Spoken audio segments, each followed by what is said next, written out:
It's working. Excuse me, we need to get started. It's not working. Not working. Or is it not loud enough? Excuse me. Here you go. Jason, try that one.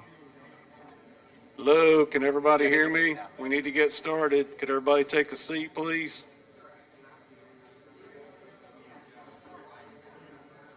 It'll take them a minute. They'll listen to you more than they will. Well, maybe. Hey, Teresa, how are you? Good, thanks for you. Good. I figured it out. You did? Starts with an L. What's that? Your secret. It starts with a J. You thought you knew. It starts with a J. All right, everybody, we're going to get started. Well, tell me. I'd like to introduce myself. My name's Jason Lashley, and I work for Wagner Engineering, which was formerly the Sigma Consulting Group. First and foremost, I'd like to thank, hold on, Yeah, hold it. Hold it. Yeah, hold it. hold on, can you hear me now? Yes. All right, we're good. First and foremost, I'd like to thank Escambia County, the residents, and Commissioner Bergosh for the opportunity to have a joint public meeting for the discussion of the draft vision plan for the Beulah Master Plan and the proposed roadway improvements for Frank Reeder Road. Before we get started with a formal presentation, I'd like to ask Commissioner Bergosh if he's got anything that he'd like to say. Sure. Thank you very much, Jason, for being here. And I want to thank all the citizens for taking time out of your busy schedule. And I want to say we scheduled this meeting probably 6-8 weeks ago. And so I understand there was a conflict with some graduations tonight. That was certainly not anything that we did on purpose, certainly nothing that was planned. So for the folks who have graduations tonight, understandably, we'll have this video posted, and this information will be online at their website. But just want to make sure up front that we say that. Again, I want to thank the citizens. This has been a long process from 2018 to early 2020 when COVID started. We had an advisory group called the Northwest Florida District 1 Advisory Group, and we did a lot of surveys of residents. We commissioned UWF, the Haas Center, and did a lot of surveys, took in over 5,500 responses from people that lived in the area. Of course, COVID happened, but we worked at it, and we were able to get $550,000 to fund the study. So I want to thank all the members of that committee that gave 19, 20 months of their time. I want to thank all the citizens that participated in that, and I want to thank you for being here, for coming to the Charettes. As we get very, very near the finish line of this process, I think you're going to be very excited to see what they're bringing forward, the folks from Sigma and Javier and his team. It's going to set aside thousands of acres for conservation to keep this community that I've lived in for 20 years green and keep its rural character. Now, I will say this, and everyone in the room probably knows it. We needed this master plan 20 years ago when I moved here. That's when we needed the plan. It just didn't happen. It's part of the reason why I ran for office, but better late than never. We got the funding, and we're here at the finish line, so you're going to see some great things. I also have some very exciting news. I'm not at liberty to give every aspect of it, but I've been speaking with Senator Broxson, who is serving his last term, and I will tell everyone that lives in Beulah, there is some tremendous good news coming on that interchange, and it'll be coming within the next 2 weeks. So just keep your ears open. It's going to be something fantastic, and it's going to shave many, many years off of the process that we've been following to get that interchange done. So I want to thank everyone for being here. I want to thank the team for putting together the plan. I want to thank you, and I look forward to hearing what they're going to do on Frank Reeder Road, and I'm looking forward to hearing what they're going to do, what they're going to propose for us to approve at the Board of County Commissioners for the master plan. So we have a lot of staff members here as well, and so in order to introduce them all properly, please welcome Debbie Bowers. She's the Deputy County Administrator, and she's going to introduce the staff members. Thank you, Debbie. Hi, thank you. So we do have a lot of staff here tonight to help answer questions and to address any issues that you may have. So from Public Works and Road Department, we have Jamie and Tyler, who's the director and the deputy director. Tim Day is here from Natural Resources and Code Enforcement. To help you with Frank Reeder, we have engineering, Joy Blackman, Rob McCracken, let me see, Denise Brewer. Chris Phillips, and Corey. I don't have the last names of everybody, sorry. We have Terry Berry here with Natural Resources, who also helps us a lot with the grants that's paying for a lot of this stuff. From CMR, we have Joe, Rachel, and Andy. And from real estate, who will also be helping you understand the Frank Reader aspect of this, we have Stacy and Kara. And from planning, working on the master plan, we have Horace, Caleb, and Drew. So, sorry I don't have everybody's last name, but we're all here. Would everyone right now raise your hand, staff, please, so that everyone can see who is staff, so you know who you can go to and ask any questions of. All right, thank you. Oh, Jason, come on back, kick us off. Thank you, Debbie. We're doing a little bit different meeting tonight because we're having two different presentations. The Wagner Sigma team, we're going to present for 45 minutes, and then Consor is going to present for the Frank Reader portion for about 15 or 20 minutes. At the end of that hour, we're going to have a question and answer session. So if you could, hold your questions till we're done presenting. And with that, I'll introduce our project team. As I said earlier, I'm Jason Lashley with Wagner. We've got Javier Romano with CPH. He's our lead planner. We've got Richard Virgo. He is our transportation planner and engineer. And then we've got Glenn Miley from Baum. He's our environmental planner.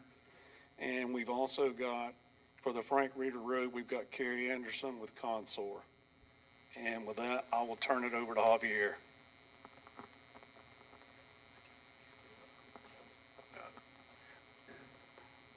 Thank you, Jason. Can everybody hear me? Yes? Thank you. Great to see everybody here. Commissioner, thank you so much for your words. This has been a long process, but a very fruitful process. We've made a tremendous amount of progress since we started the project back sometime last year. I think it was the fall of last year, not earlier. One of the keystones of a master plan, a vision plan, is citizen participation. Now, this is our fourth workshop. We've had questionnaires available, great input from everybody. The website went live quite some time ago. I think we've experienced over 2,000 hits, questions asked, comments being made relative to how to deal with Beulah. And it's been enlightening to see the commonality in responses. Number one, maintain the lifestyle. That is basically a rural community. How do we address, number two, how do we address with the growth? Growth is coming. Growth it cannot be stopped. However, growth can be dealt with in many fashions by having design standards, by identifying areas where we concentrate that such growth, and create opportunities for place making where people enjoy living in their communities. So, Frank, could you go to the first slide, please? I'd like to introduce Frank Imbruglia, one of our senior planners, who's assisting me this evening. This is a summary of the activities that we've been able, or the items that have come up throughout the process. Again, through the website, through your participation, through the questionnaires and the website. These are self-explanatory. I'm not going to read every single one of them. We'll have that opportunity. We also have a board to that effect. But again, items come out. Preferences, walkability, connectivity, trails, maintaining the existing rural fabric that we have in the community itself. Conservation, dislikes, commercial shopping centers, strip centers, unattractive apartment buildings, highways with minimal landscaping. I remember when the first time I came here late last year working for this project, on the project, one of the things that stood out to us was lack of street trees. And even in some of the shopping centers, no trees at all. We all know the benefits of trees, not only aesthetically, but for the environment. Those things make a lot of sense. What's missing? Estate lots, activity centers, protected bike lanes, sidewalks, and trails. Common themes and takeaways. You see a recurring theme. So you all are consistent in that, in your desires and wants and issues and challenges. So we've taken a lot of this information and included in our toolbox of how to prepare a plan that speaks to y'all's wants and preserves Beulah as an outstanding rural community. Next. What we have here is, actually, could we go to, Frank, to the vision plan framework slide? They're slightly out of order for some reason. Okay. Framework fun facts. based on all the information that we obtained from y'all, plus help from staff, incidentally, thank you, staff. You guys have been fantastic working with us and obtaining information and working with us through what the important issues are. So the framework plan fun facts are basically self-explanatory. What we've done is we've separated. Could you go to the wetlands plan? There you go. Thank you. This particular plan depicts wetlands as of today within the study area. They comprise approximately 13,000 acres. Almost half the study area consists of wetlands. As you can see, on the western side of the study area, we are blessed with, obviously, the Perdido River, but two very important conservation zones. That is the Perdido River Wildlife Management Area and the Rainmaker, conservation area as well, plus substantial wetlands on site in the study area. Those wetlands, can they be developed? Yes, they may be developed. However, for anybody to attempt to develop those sites that are not within those conservation areas, they would have to go through very long processes of permitting, infrastructure, things of that nature that honestly are not feasible to do. So what we've done is we've used the wetlands. Let's go to a slide, Frank, that shows vacant land. That's it, okay. So what we did, using a lot of information obtained from the county as well as our environmental consultant, Glenn, we identified vacant property within the study area, outside of what we call the conservation zones, which is that dashed line of green to the west. And we've identified roughly about 1,000 acres of undeveloped land. By that I mean property that does not have structure on it at all. That's either used for agriculture, open space, or those less intensive uses. So within the study area itself, we less out the 12,000 acres of wetlands in the conservation areas, and we look at what's left over. Outside of wetlands, we have about 1,010 acres of what we call green land that is available for development. That is a critical metric.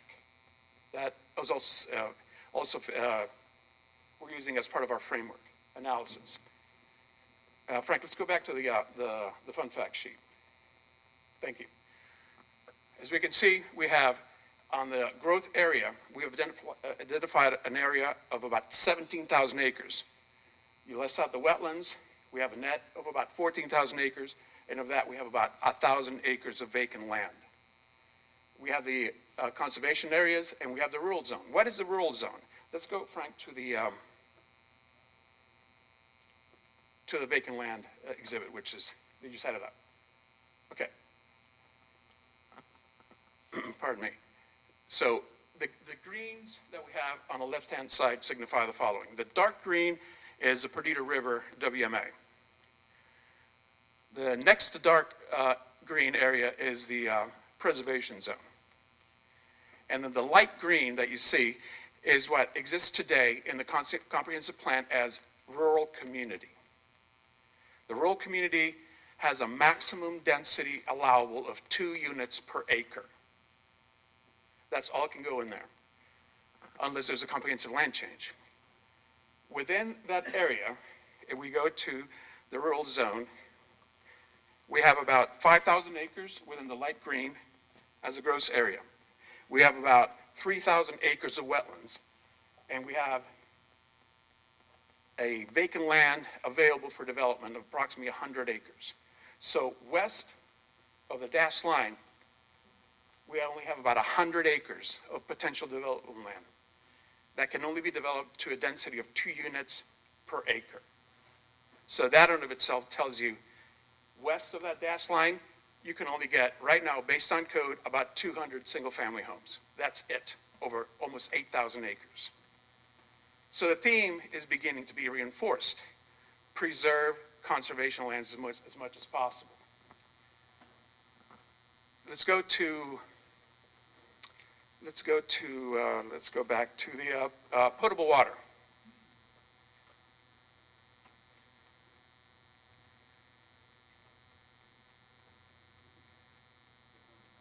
No, we don't have one. Okay, in any event, for some reason it's missing. Okay, it's this board right here that you see here. This particular exhibit shows where the potable water lines are. And during a break or later on in the Q&A section, you all may come up here and appreciate the fact that the water lines, where are they? They're east of the conservation areas.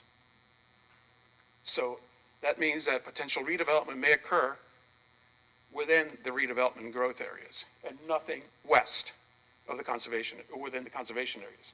We also have an exhibit that has sewer lines, and it has the same theme. All the sewer lines and sewer service is west of the conservation area.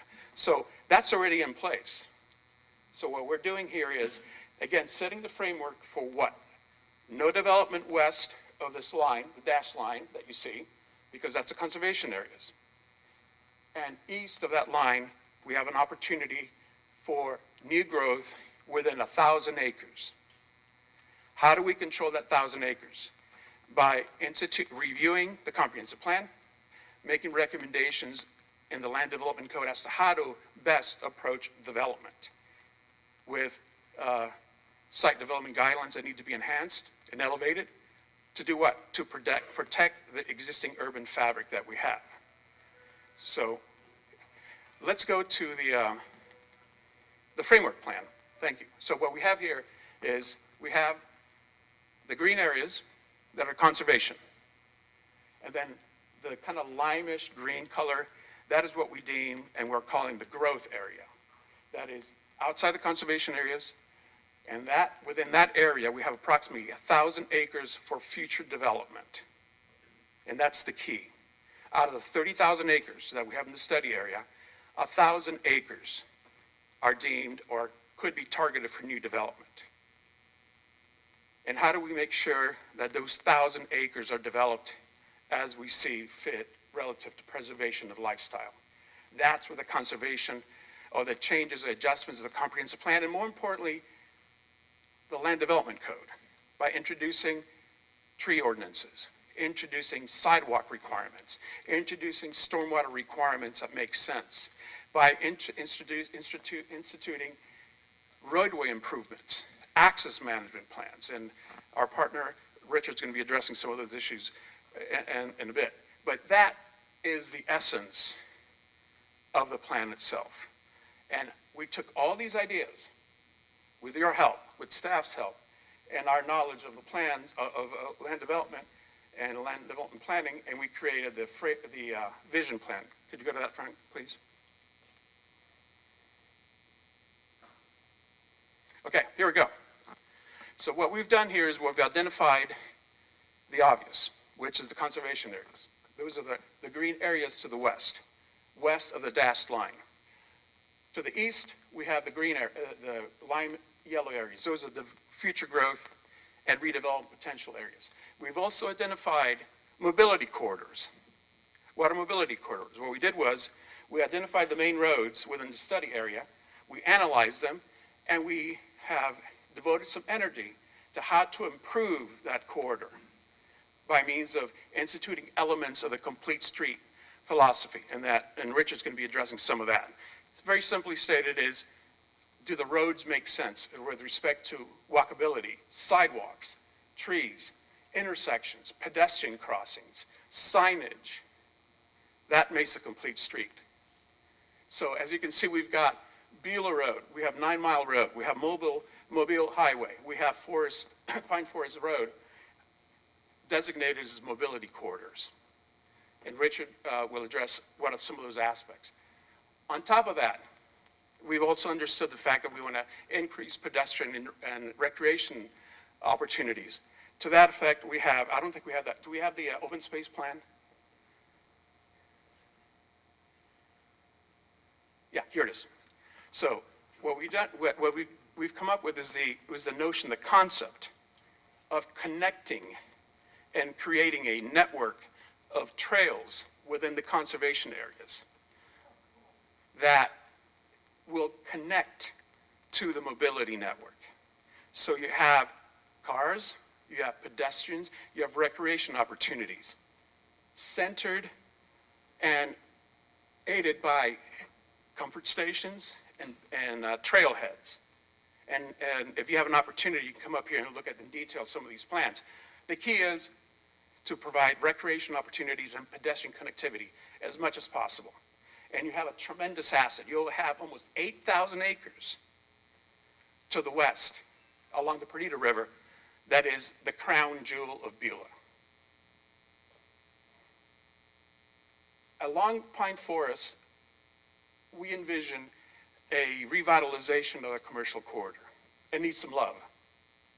Design standards, driveway management, signage, little things that may not seem like a lot, but make a huge difference in establishing a place-making opportunity by creating gateways into the Beulah sector. What other graphics do we have here, Frank? Let's go back to the vision plan. Again, we have what I call the hole in the donut, and that's the OFL8 site. It's there. It may or may not happen, but it's part of our community. So one of the things that we need to do is to ensure that whenever that does happen, that development occurs, that it has connectivity that's tied to the balance of the community, that is not an island. Those are, I believe, 600, 800 acres of tremendous opportunity for development, proper development, which also add to the tax base, which is critical, and make sure that that happens to the benefit of the community. We've also introduced the idea of creating activity nodes. And those can be by means of the government, the local government acquiring sites to create activity centers, or incentivizing developers to come in and do activity centers. And what's in an activity center? There was a need to have, in the questionnaires that we obtained, and the answers of post offices, a police station, a healthcare center, things that make a community, an auxiliary library location, things of that nature. So, and we've peppered those throughout the plan along the mobility corridors, which then in turn are connected to the trail system. So what we're looking here is a holistic mobility program centered on highways, trails, and potential redevelopment opportunities. And how are these things come to light? By identifying projects that could be ranked and presented to the county commissioners via a list in the plan for improvements to the area. And this will all come as we finalize the project and it's presented before the Planning Commission and the County Commission. We will identify those projects within the study area so they can go into the capital improvements element or program at the county for funding. So in a nutshell, we listen to y'all, we listen to staff, we listen to the elected officials, and we threw in some of our collective knowledge. And I think that the plan and the goal that was set forth in the RFP that came out last year about creating a plan that will direct growth in the proper direction, this is the base point. This is the baseline. And it'll be up to the elected officials to make sure this is codified and implemented and accepted, and to use this as a guideline for development of Beulah, because Beulah is a very unique community. I've been doing this for a long time in the state of Florida, and this is one of the most unique study areas that I've seen because of its beauty, its tremendous conservation areas. Unique. I've never seen this in the state of Florida, but it's also experienced a tremendous amount of growth. And I believe, and the team believes, that with this plan being implemented and the subsequent modifications of the comprehensive plan and strengthening the land development code, a better community will continue to be fostered and developed. Now I'd like to turn it over to Richard, who is our traffic consultant, who really is the man, because he'll be dealing with a lot of mobility issues. Everybody talks about congestion, about lack of connectivity, lack of roadway improvements. How come this doesn't quite work the way it should be? So he doesn't have all the answers, but he's got some good recommendations he can come with. He gets a little too technical sometimes, but he could break it down. Thank you, Javier. So, hello, and thank you, Javier, for your presentation. So, of course, land use integrates very well with transportation. What we have here are 5 boards for you. And to get the vision of Beulah, the first thing you have to do is, of course, look at what we have right now. And so what we have, these first 2 boards right here, we have a sense of existing conditions, looking at the multimodal network for the existing conditions more so, because we have a pretty good sense of the roadway network as it relates to cars. So we have on this board, we're looking at bike, pedestrian, transit, what's there now? The answer is it's fairly bare bones, limited mostly to the state highways. The second board is what is currently programmed or funded by a variety of sources, namely the county for some of the projects, but mostly from the state DOT. They have what's called a work program. Basically tells you exactly what they're funding for the next 5 years. It also includes some of the elements from Governor DeSantis's moving forward, namely the 9-mile interchange improvements. Those are funded. We are showing them here on this map as funded. So these 2 give a sense of what's here and what's coming in kind of the near future, the next 7-ish years, give or take. Moving beyond that, though, as we develop the vision for Beulah, we need to look a little bit beyond that. We looked at there's a regional transportation planning organization run by the Emerald Coast Regional Council. They developed a plan that looked at 2045 for the whole 3-county region of Escambia, Santa Rosa, and Okaloosa, developing what they think are their recommendations, as well as what they think are feasible with the funding that's available for them till 2045. I should also note they're updating the plan right now for 2050. So please, please, please give feedback to them as well, because they set parameters on what's fundable, and those feed directly into what FDOT funds on state highways, county highways, etc.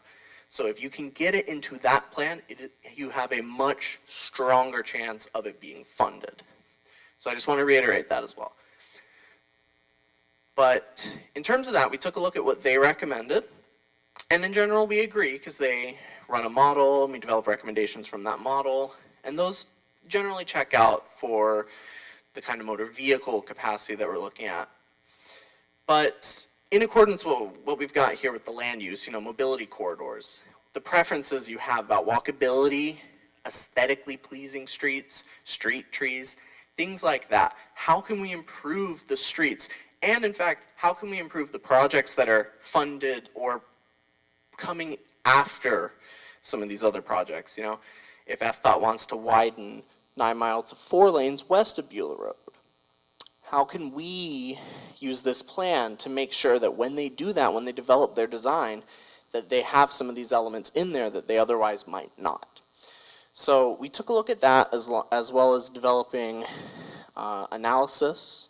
We have very robust multimodal analysis for kind of fleshing out those bikeway, those pedestrian, those shared use path, greenway type of recommendations, and developing, based on the parameters that Javier set, streetscape elements. What can we do to improve the streetscapes? So this board here outlines what we're recommending that's kind of new or enhancing existing projects. And so you'll see a lot of streetscape improvements, because streetscape improvements, as well as capacity improvements, shared use path improvements, those all feed into the complete streets that we mentioned earlier. It is a street for everyone in a car, everyone walking, biking, etc. So we made sure as well to tailor those recommendations to the high level, the activity centers, the mobility corridors, recommendations as well, particularly Frank Reeder, Hearst Hammock Road, that tie in with some of the trail recommendations so that we have that fully cohesive plan. So that's the third board here. Fourth board here is tying it all up in a pretty little bow. All the lines on the map representing all that is on these 3 boards, showing you the vision. What we think in 2045, granted, if we had all the money in the world, what it would look like. From there, we will develop, of course, the implementation plan. How do we get as much of this as we can fundable? That's the key. These lines are very pretty, but if there's no money, they're just lines on a map that look great. The final board over here, we call typical sections. So it's taking a couple of these higher level, some of these projects that we think can spotlight some of the character of Beulah and provide some of those elements. So on this board, we have two typical sections here on the left side that represent 9 Mile Road when projected that the DOT does want to do, and that is widen it to 6 lanes. How can we use that widening and incorporate some of these elements? As well, we also have Pine Forest Road, incorporating again these elements. These two on the left represent our mobility corridors. What can those look like? Where, yes, we still have to prioritize mobility of motor vehicles. How can we do it in a way that looks nice and functions well for people not in a car? Then on the right side here, we have on the top, Frank Reeder Road, west of Beulah Road. How do we provide the connectivity from what the team over here are doing, which is improving Frank Reeder east of Beulah for bikes and pedestrians? How do we continue that all the way to the trailhead for the Perdido River Water Management Area?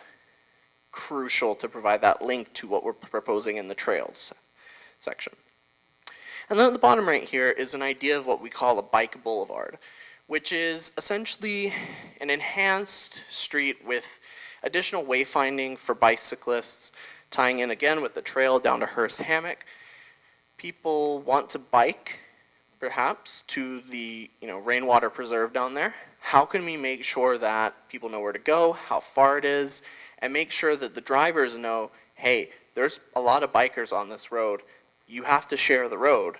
Bikes can use the full lane. That's the law. How do we reinforce that and make a street that we are very limited, of course, because it is very rural. We want to preserve that character, but add some enhancements to improve that complete streets element of it. So that is what is in the bottom corner of this board. All of these visualizations are draft. We have draft plastered all over it. But it should give us an idea of what we're looking at as we look to 2045. So all in all, that is the transportation section. We have our lovely boards over here, and I'll pass it back to Javier. Thank you, Richard. I neglected to mention and to acknowledge the very good news that the commissioner stated relative to the I-10 interchange.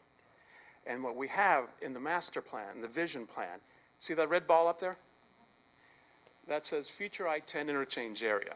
So we're taking that into consideration. Why? Because that future interchange will have serious implications and impacts to the existing fabric of the study area. So we will be making recommendations as to how to treat, and we'll be working in concert with the county and as well as FDOT as to how to protect the existing neighborhoods, how to protect wetlands, and more importantly, how to promote safe access and mobility along that corridor so that highways are highways and interchanges are interchanges. So to make them as pleasing and fitting into the urban fabric that we're proposing in the study area itself. So in a nutshell, this is where we are. Next steps. We're going to be starting to put together the recommendations and narrative as to how to move forward, recommendations relative to land use, transportation, modifications, suggestive modifications to the Land Development Code, how to implement the plan. And that'll be coming forth in the next couple of months, be presented to the Board of County Commissioners, and hopefully they will accept our recommendations for the plan. And with the leadership and stewardship of the commissioner, I think we'll get there. So again, thank you everybody for your participation throughout this process. I believe now we turn it over to our friends for Frank Reeder Road, unless we go into Q&A right now, or is that going to be after they make the presentation? Okay, very good. Yes, sir. What's the website where folks can go to and in the comfort of their homes and download these pictures? Okay, they have not been uploaded as of yet. We were waiting for today to happen before we put them up. We upload them to the website.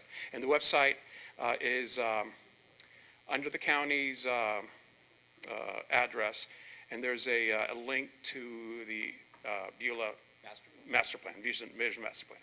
So that'll be included in there. So that's on the county's My Escambia site? Yes, sir. Okay, thank you. Great, certainly. All right, and I'll turn it over to our friends. Thank you very much. My name is Carrie Anderson. I'm with Consular Engineers. We are working on primarily just the Frank Reeder Road project. We appreciate the opportunity to kind of tag team with the Beulah Master Plan because it is all part of the same area. This is a much smaller project than Beulah, obviously, but we are here today really to open it up to the public, to give us some feedback on where we are conceptually right now. We are at 60% plans. We've got a long way to go. Part of our process is to get some feedback, trying to show you what we're planning, what we're trying to do to make the best fit. Part of our, some of what we do, we look at environmental, we look at the drainage. We know there's a rural roadway that it dead ends currently. So a lot of times public asks us, why are you even doing the job? Well, we know with the master plan and with what the county is trying to accomplish, doing some of these projects now, making sure that we have your full feedback and your full support as we do these projects is really, really important to us. So please don't get upset with us. We are working diligently to make sure that we are doing the best for you for these jobs. Again, our project here is we've got 2 lanes, reconstruction. We're going to add sidewalks. We're going to add some storm drainage, try to alleviate some of the flooding in the area. Just trying to overall make some improvements as the county is starting to grow, obviously with Beulah and everything else. So if you have questions, particularly with Frank Reeder, please get with me, get with our county staff, and we'll be happy to answer your questions. Again, this is not a final set of plans. You've got some concerns, please let us know. We're obviously open to working through some of these issues. Denise?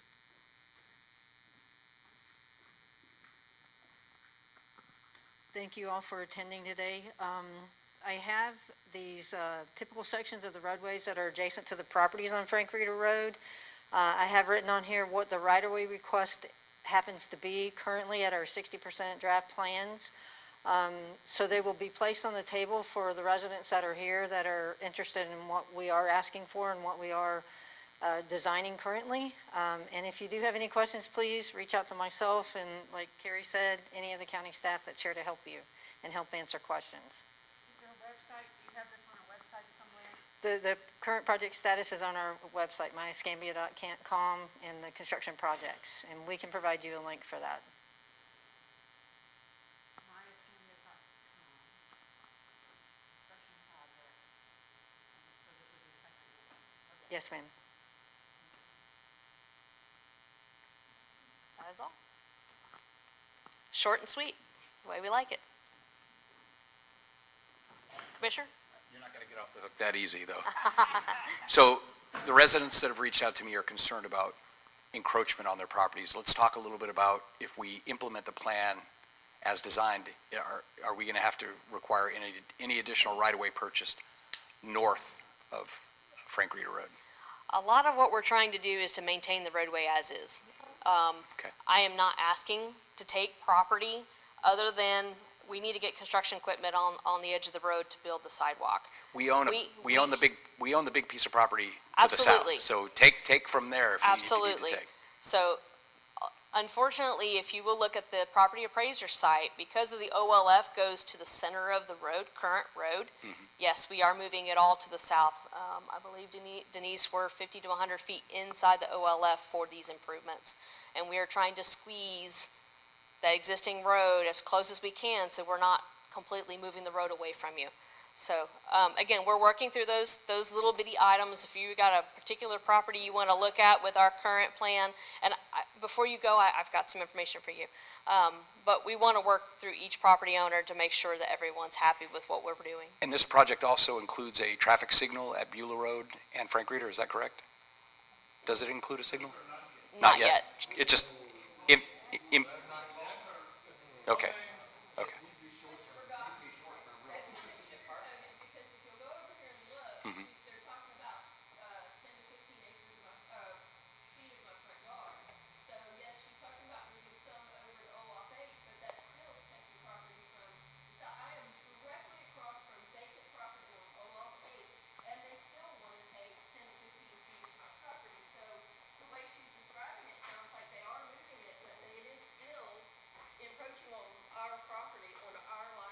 Well, I will, here's my card, I'll get with you. You got my, okay. Now, I'm sure you do. Everyone, don't worry, everyone does, don't worry. But that's not my understanding. So we're still in the design phase, so. The other question that I had for you, the sidewalks and all of these improvements, and I want everyone to know, these are funds that we're using from the Triumph Gulf Coast. This is not county funds, this is not state funds, this is Triumph Gulf Coast funds. This is funded by the oil spill, so, I mean, that's, something good coming from the oil spill is good, but I want to give it to Joy Blackman is our county engineer. Joy, will you give an overview of when this is completed and when it will be at 100%? Well, that's a good question. The Triumph grant is key to this. Our design team is at 60%, as we said. What that means in the real world to you, what matters is this is the point in time where we stop, put a pin in this and say, we got to talk to the property owners and let's work through our conflicts. Our conflicts are any right-of-way that we need to acquire means that we need approvals and agreements with you. As a property owner that's adjacent to this road, if you're not in agreement, then we need to make an adjustment. It's as simple as that. So, oh, certainly, we will. That's part of the process, though. It's not unanticipated. It is your right, and you have rights. We're not taking those away from you. The point I'm trying to make is the timeline is a little bit on the hold spot today.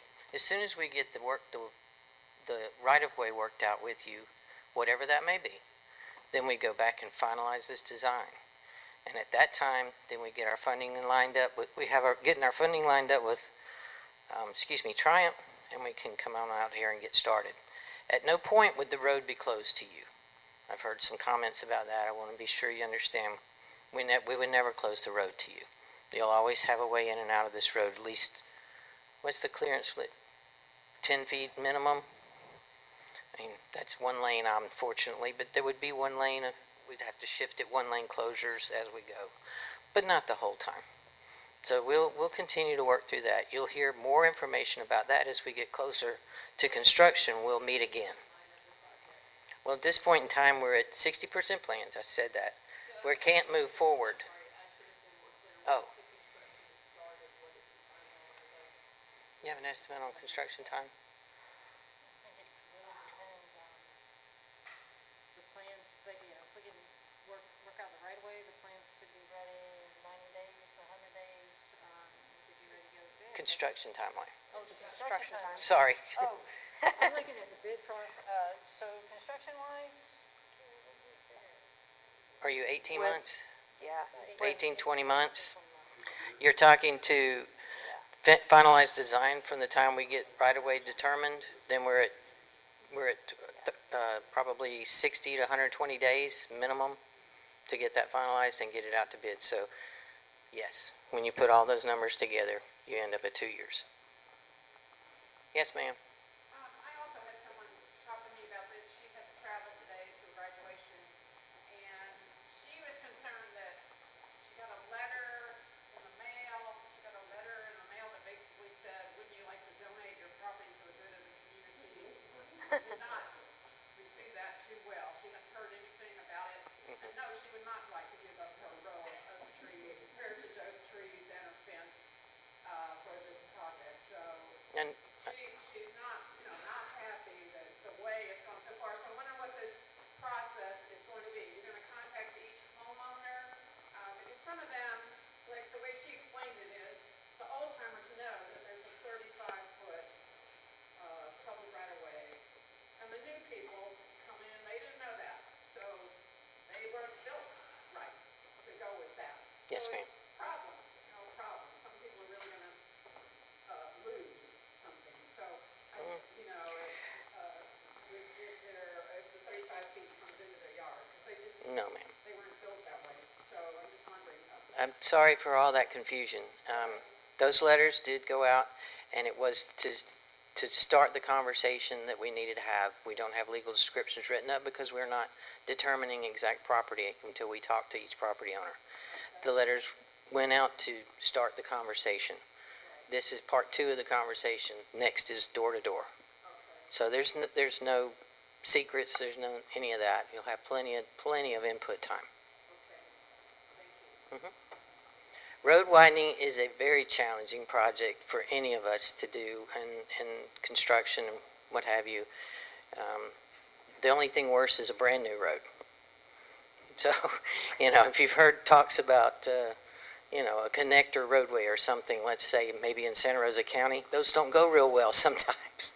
So, we're widening a road for an area that has grown beyond belief. I know, and a lot of you are living out here, and it's beautiful. This roadway cross-section is pretty nice, and there's things you can't, engineers are not very creative, I give you that. But there will be trees planted, there will be landscaping done. It's not going to be just this. But it will be nice to have the pathway that you will have to walk and enjoy as well. So, yes, sir. This is for the folks too.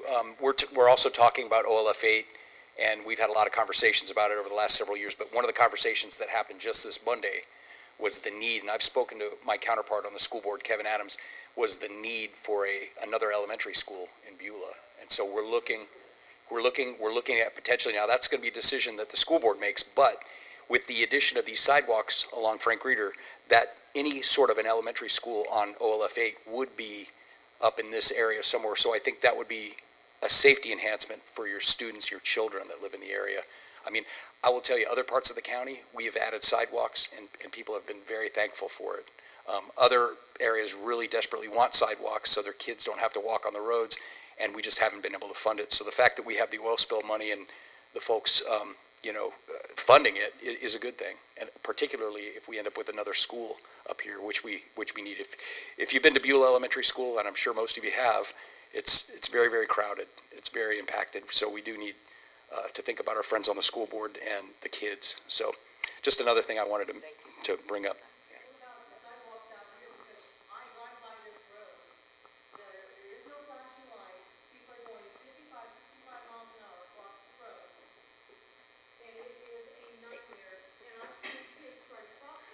Yeah, we're adding sidewalks. The state added sidewalks from the shopping center all the way down to the interstate, and that's been a great thing. But out here on Rebel Road, we've added some sidewalks. There's sidewalks that have been added. We're adding sidewalks all over the place. We just can't do it quick enough. The growth has really overtaken us, and there are a lot of areas that are very unsafe. Go Kingsfield Road, go 297A, go throughout the county. I mean, we're not alone here, but I will tell you, Softly Field Road, we've put sidewalks. Weimart Road, we've put sidewalks. All across Softly Field Road, we've put sidewalks. We're working. Sure. Well, and that's a problem with FDOT. 9 Mile Road, it's a speed limit thing. There is a workaround, and it's being worked, but we don't have enough money to make sidewalks everywhere we need them, but we're working on it. And this is part of that. What we're doing here is part of that. And I know sometimes it's awkward, it's painful, people don't like it, but growth and development and progress sometimes is uncomfortable. But I am working to put sidewalks throughout this district. And I would venture to say over the last 7 years I've been in this office, we've probably put more sidewalks in District 1 than my previous two predecessors combined. And I'm going to keep doing it. Anyone else? Can you just wait for the microphone a second? Yeah. We're recording. We're recording.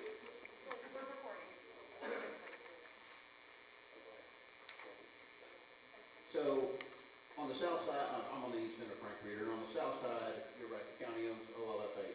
Yes. You go further to the end, that property down there is owned by Navy Federal. What's to prevent, if we do all this improvement, what's to prevent Navy Federal now using that as an exit and turning Frank Reeder into an even worse traffic nightmare, that again, we're back here in a few years and we have to redraw all this, we have to take another 15 feet. I'm going to defer to the traffic engineer on that. I don't know, what would they have to do to open that? Well, I believe that they would be able to connect to that because that would be another way out of their facility. And, part of the whole point here is to be able to plan ahead.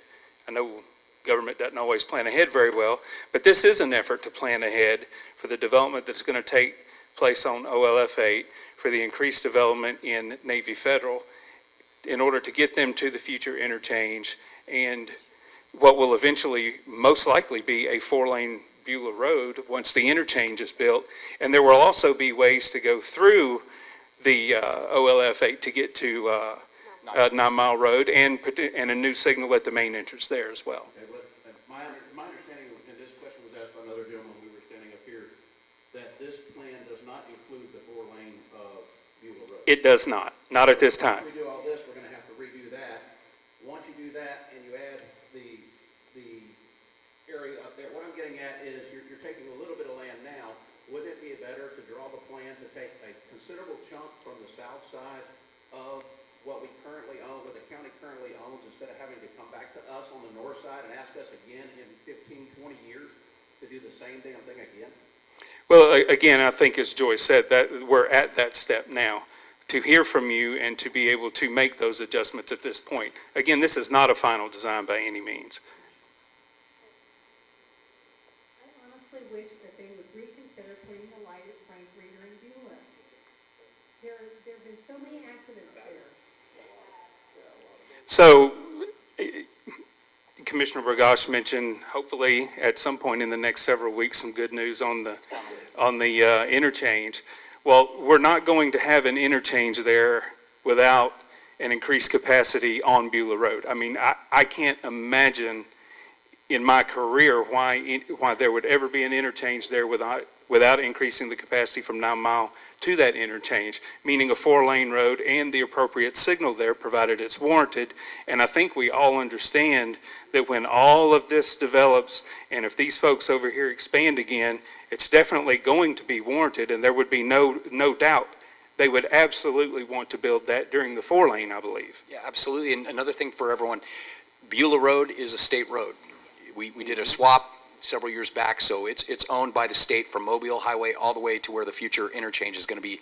And, I kind of alluded to it before, but there is really good news. I really want you guys to be paying attention, because I'm not allowed to say, but it's coming, and it's going to shave years and years off of this. And I agree that we do need a light there, and once the state comes out with this appropriation, we already have the right-of-way. They've done the study, they've done all the NEPA, they've done all of it. We've got the design all the way up through Isaacs Lane, the dirt road, and we have the right-of-way that we need to connect that. So it's going to be a fantastic thing, and if you think about it, if you could take the long view, I know it's painful and I know it's frustrating, but when we have this open, 9 Mile Road, all the people right now from the entire area have to go down 9 Mile Road in front of Navy Federal to get on that interstate.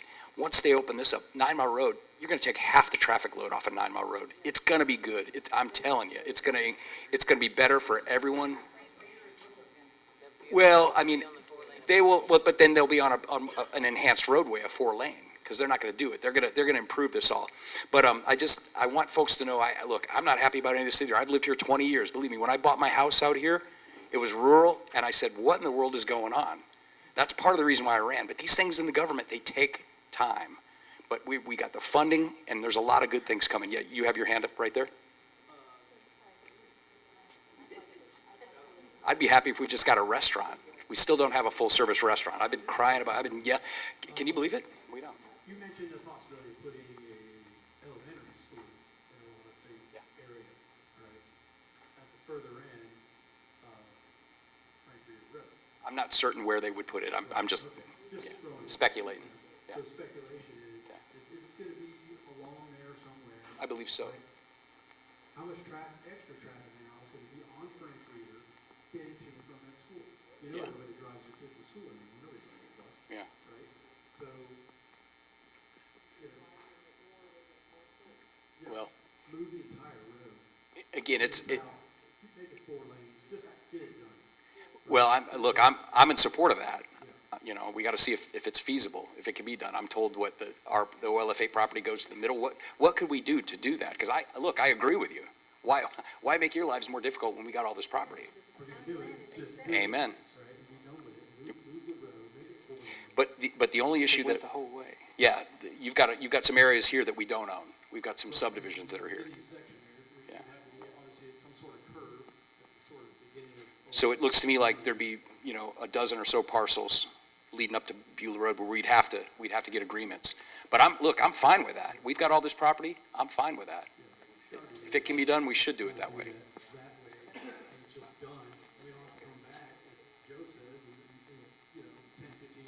And do it again. No, I'm with you. Because we overdeveloped the road from the get-go. Yeah.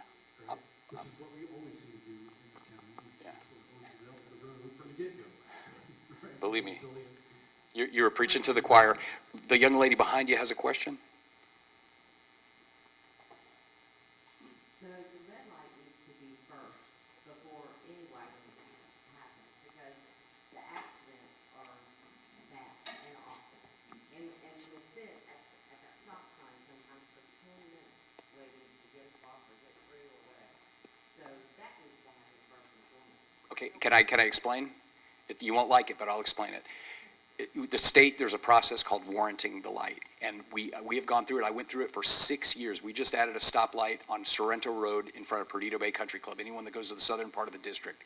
And they have 700 homes in that district. They had so many bad wrecks, people going to Perdido Key speeding, but it's a state road. Sorrento Road's a state road, so we have to follow the state process and the warrants. And they do look at the number of wrecks, they look at the traffic and everything. So I don't disagree with you, but the state won't let us do it that way. Tell me if I'm wrong.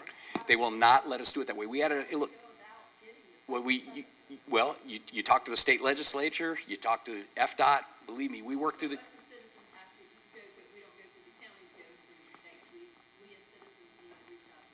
yeah, I mean, I think that's helpful, and come to the TPO meetings. We have regional transportation planning meetings. I've been the chairman and the vice chairman, and that's how we get a lot of things done. Many of you have lived here a long time. You remember at Beulah Road and Mobile Highway, how difficult that was. I took all 3 of my kids to Beulah Elementary, making that left turn every day. That traffic light has been a game changer.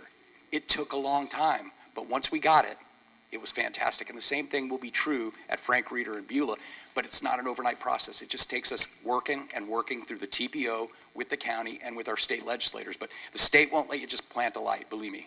I wish I could tell you different, but I'd be lying to you if I did. It's a very long process. We just added one. In fact, go down Mobile Highway. We just added one. Was it 8 Mile Creek? Klondike. And part of the reason why we were able to do it, sadly, there was a couple fatalities down there. A lady had pulled over. My son's friend from the baseball team got killed. You know, we pushed hard and we got that done, but it didn't happen overnight. And this will happen, but it won't happen overnight with the bureaucracy. But it's not for lack of trying. Not for lack of trying. I think that gentleman right there has his hand up. Oh, I'm sorry. I also wanted to point out that if they pay the property that they're wanting to pay from the homeowner, they're also going to have, because the utility pole has to go back on that side of the road. So they're going to need that much more property for that. I just wanted to point that out. No, you're absolutely right on that. That's why I like the idea of do it right, do it the first time, and take the land that we have. That's what I'm going to advocate for. We're at 60% design. That's why being here, thank you for being here. That's the smart play. Well, guess what? I'm saying, yes, it is the case, as long as I'm here. Well, well, well, We're going to be on your side. We're on your side. I'm worried about you being on my side. I'm worried about you. Sorry if I didn't phrase that well. Tell me that I'm telling you something wrong when I know firsthand it's right. And you just heard it from our county commissioner that I am right. yeah, if we're allowed to do this legally, you're all here. This is being filmed. This is the smart way to do it. Can I tell you guys something else that would have been really smart? When Navy Federal was exploding in 17 and 16, building all those new buildings, and traffic was a disaster, there was a 50-foot strip of dirt between the backside of their property and a truck parking rest stop. And I asked, and I said, why can't we let some of that traffic go out the back road that was clogging up 9 Mile Road? And I went all the way to Tallahassee, then we went to Washington, D.C., and a bureaucrat killed the idea. It was common sense. So sometimes common sense, even if it makes sense, doesn't work. In this case, we're early enough in the process that it makes sense, and I think we can make it work. Yes, sir. Can I see a show of hands from, including the county commissioner? Yeah. Who are in the traffic in the mornings when our kids are trying to go to school? And they have to sit at Beulah Road and at Frank Reeder Road. I want to see a show of hands from the employees, not from the citizens who have had to deal with that. From the employee, well, I do. All 3 of my kids went to Beulah Elementary. I've lived here 20 years, believe me. Yeah. You're on the north side Yes. of Mount Vernon Road I am. every morning and every afternoon. Well, yes, I mean, absolutely yes, and I go all around this district. But I work in Molino now. But what I'm saying is all 3 of my kids went to Beulah Elementary, and I went down 9 Mile Road and made the left and had to fight the traffic before there was a stoplight at Mobile Highway in Beulah. Getting at by this Okay. is we've seen the plans Mhm. for Frank Reeder, Mhm. which all looks good on paper. We've seen your stuff up here, and it's saying, if I can read it without my glasses, it's 2045, which is way beyond what they're gonna do in Olaf Bay. Okay? Right. Well, I don't know, at the rate we've been moving, I don't know. I mean, Yeah, because this has been going on. At the rate we are going. Before you ever showed up. right. Yeah, I inherited the, It had nothing to do with it in the beginning. absolutely, yeah. And this is not to throw punches at you, but what you have to understand is you don't deal with what we have to deal with at Frank Reeder and Beulah Road. Well, I mean, No, sir, you do not. I would disagree with you. I live here. I shop at Publix, so I disagree. You just said you went from 9 Mile Road, and I'm not trying to be disruptive. Yeah, yeah. But you just said you went from 9 Mile Road down there and to Beulah Elementary. Yeah, and I had a son that went to Ransom, so I went up Beulah Road. I mean, Okay, understandably. But what I'm telling you is this. You're saying 2045 before anything is completed. oh, no, I don't think that's what they're saying at all. Javier's shaking his head. No. Javier is shaking his head. So that's Yeah. the final plan is what you're saying is 2045. It's a vision. It's a vision. It's the vision. So that's not to say that it will be done by then. Well, there's no guarantees of anything. Come on. There's no guarantee of this, but we're planning as if. We're planning as if. Yeah. So you have Olaf A, hopefully you'll get it sold to your benefit, and everybody's benefit. Well, to the citizens, yeah, And absolutely. yours too, because you're supposedly a citizen. But Oh, I am. that's it. Okay, Supposedly. I've lived here 20 years, man. okay, 20 years. okay. I'm not supposedly. I've lived here 20 years. Right down the road from here. Hash that out, but that's not gonna work, Yeah, okay? yeah. But what I'm saying to you is this, you're looking at a elongated plan, and you're already putting new subdivisions in at Isaac's Lane and Beulah Road. Right, those were, That's another subdivision on top of the problems that we're having with the congestion. that's why we're doing what we're doing. That's why we're doing the plan. So we'll wait till a plan of 2045, a vision of 2045. No, we're going to approve this plan in the next 90 to 180 days. So, I mean, but look, we've been working on this plan for 6 years. You heard me say it. I mean, I know it's frustrating for you, but a lot of these subdivisions in Beulah were on the books during the recession, and then those developers went out of business, and then nothing happened. 15 and 16, things blew up. That's what happened. We're doing the best we can to manage the growth. We're getting a lot of infrastructure. Mobile Highway looks great. That was nice. 9 Mile Road getting 4-laned. We're going to get the interchange, but yeah, the infrastructure follows the growth, and it's painful. Yes, sir. Yeah, I texted you about the traffic situation.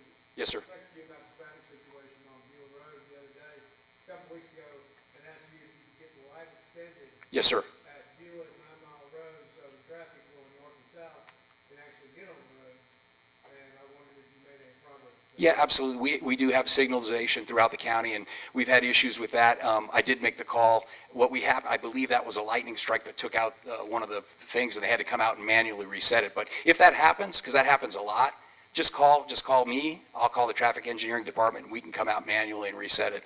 It happens quite frequently. But yeah, just call me and let me know. To second that, if you see any signal in the county that seems odd, it probably is. There's probably something wrong. So just let us know. Sir, right there, did you have a question? Since we know there's a problem, I don't think I need that. We're recording it for the recording. Since we know there's a problem, there's been a problem ever since all of this started, why don't you stop allowing builders to come in until the roads get worked on? Look, I don't disagree with you. I will say this as well, because it's a fact.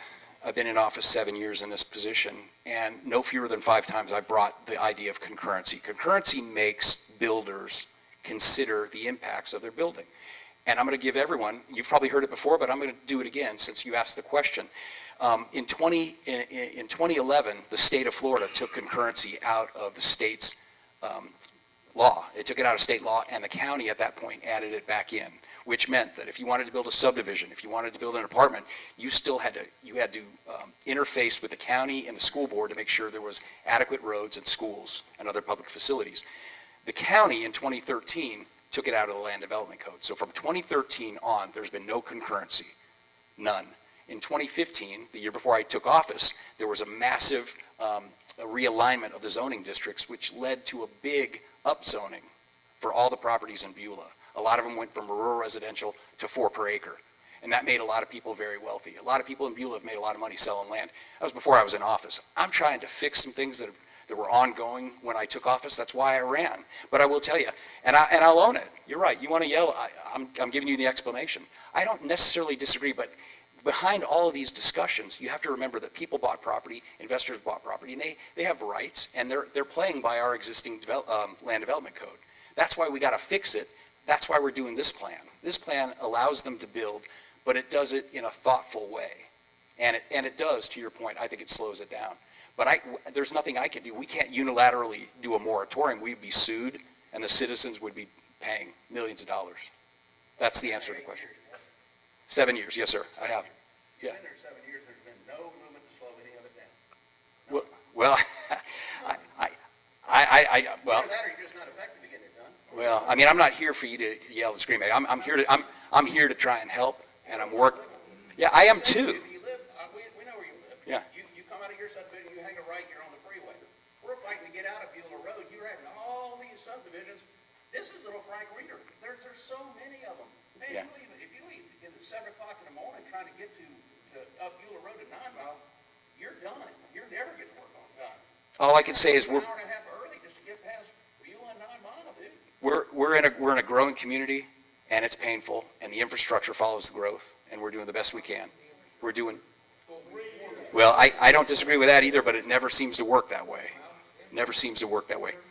3 years ago, I told you in a meeting downtown, you need to start listening to your constituents. I- If you haven't done it, Amen. Well, I don't agree with that. I don't agree with that. Well, listen, I'm here to try and help this community. And if you feel strongly about it, then I'd like to see you come to the TPO, because I've been the chairman of that. I've never seen you there. Never seen you. I've been the chairman and the vice chairman. We've got millions of dollars for this community. 9 Mile Road, Mobile Highway. We got a brand new light at Beulah and Mobile Highway. We got Klondike. We've got another $50 million project at the overpass, and we're about to get $240 million. I'm not a miracle worker. I inherited a lot of this, but I will take the ownership, and I can take it all. But I'm doing the best I can here. And I'll tell you this, anyone that comes in and tries to stop and not follow our own land development code is going to be bringing lawsuits that we will lose. Anyway, questions about, that's a fact. That's a fact. Yeah. some of this Yeah. progress, slow down. Yeah, all right. Anyone else? All right. Anything from you, Joy? No, I'm sorry for any confusion that I may have caused tonight. We want to let you know that we're working with you, not against you.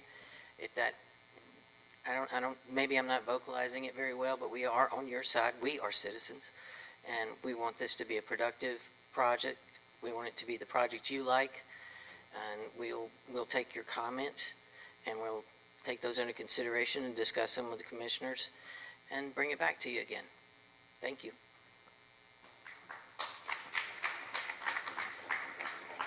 Oh, yeah. So what's the likelihood that that Escambia County would implement the concurrency statute again? Good, I'm glad. Thank you for the question. Well, I brought it up again 2 months ago, and I got some support. It takes 3 votes to get anything done on this county commission, and the 5 previous times I brought it, I didn't have support. This time around, I got support. So I'm working on it, but nothing happens overnight. It takes a while, and it takes time. But I want it back, and I'm campaigning on it, so. What's not fair, I'll tell you this, and I said this at the meeting, we're the only large county in the state of Florida that does not have both the half-cent or the full penny sales tax and some form of traffic mobility fees, concurrency, or impact fees. We're the only county. It's like the 25-year flood standard. When I came into office in 2016, these holding ponds were failing because they were all built to the 25-year standard. Well, within a year, we upped it to the 100-year standard. We were the last county to do it. 67 out of 67, we finally got it done. So these things take time. I know people want instant gratification, but it's never going to happen in government. We chip away at it, and we do the best that we can. And you stand and you fight. That's what you do. That's what I'll do. Thank you for the question.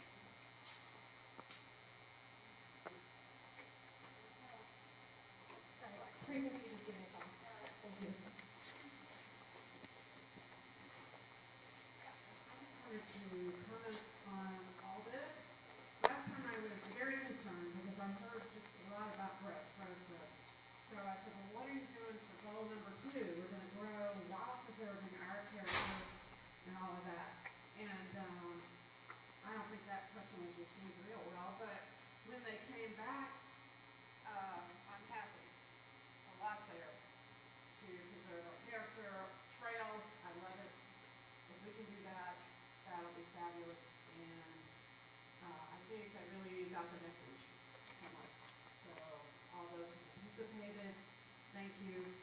And I think you said, Javier summarized it really well, what we care out here doing. So I'm pretty happy. I'm gonna look at this closer. But thank you.